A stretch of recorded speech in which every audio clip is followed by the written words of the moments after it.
And so I had a dream. I'm in the work truck and I'm driving up a hill, like the foothills of a mountain.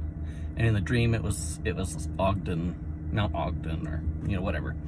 And I'm driving up this dirt road, and I notice in the dirt road that it's cracked, like it's eroded.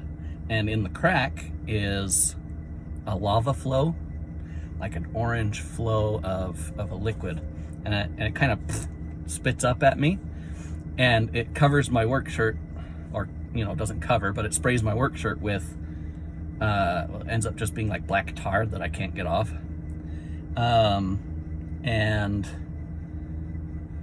But I keep going, and I drive up this hill, and at the top is this little old lady's house, somebody that I'm trying to take care of. And the dirt road turns into a staircase, like from a low basement up to the main floor of this little old lady's house. And it's just covered, stacked, piled with food, like Snickers bars and meal supplements, like ensure that little old ladies have to eat or drink because they don't get enough nutrition. Oh, hiccup, or whatever. Anyway, so I get out of my truck and I have to clear the path, and I recognize that behind me there's at least one more truck, that there's another technician behind me. So I'm clearing the path, not just so that I can get through, but so that the guy behind me can get through. And we get all the way to the top, and the little old lady's house, the living portion, is peaceful and calm and clean and white. Oh, it was nice to be there. But I had other calls, so I left. I went back down the mountain. But I take a quick lunch break at the mall, whatever mall. And in the mall is a laser tag arena place. And there's a group just about to go in, and I'm like, oh man, I really want to go play the game, but I don't have time.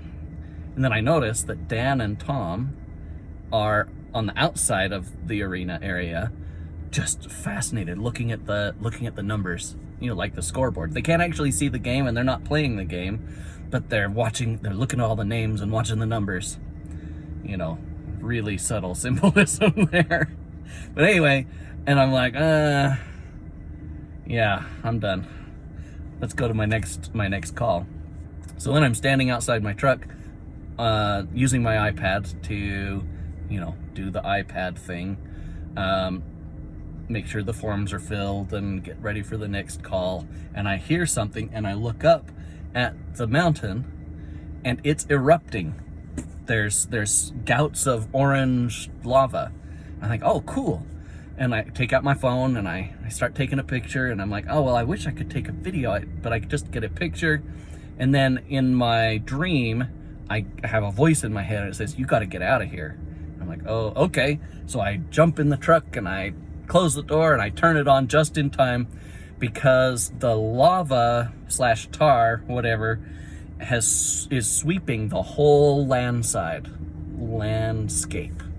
The whole foothill, the side of the hill that I'm on, is just being ripped away out from underneath me, and I have to drive my truck across the ground, the dirt, as it sloughs off of the bedrock, till I get across the slidey part, and then I'm on the bedrock, safe in my truck, but still surrounded by this sticky lava stuff.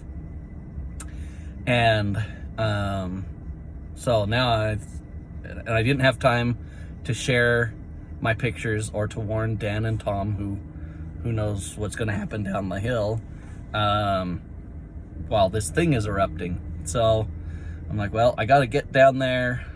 I got to get home. I got to warn people.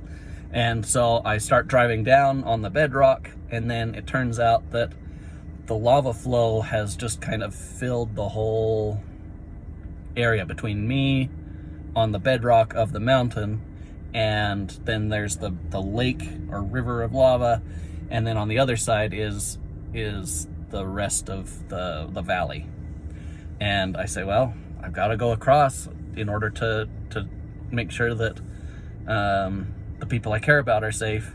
So I drive and I go real far, sliding around, right, in my truck, and then eventually my wheels get stuck, and then my truck gets stuck, and I'm not in danger immediately. I just am stuck for who knows how long in my truck until a solution is found.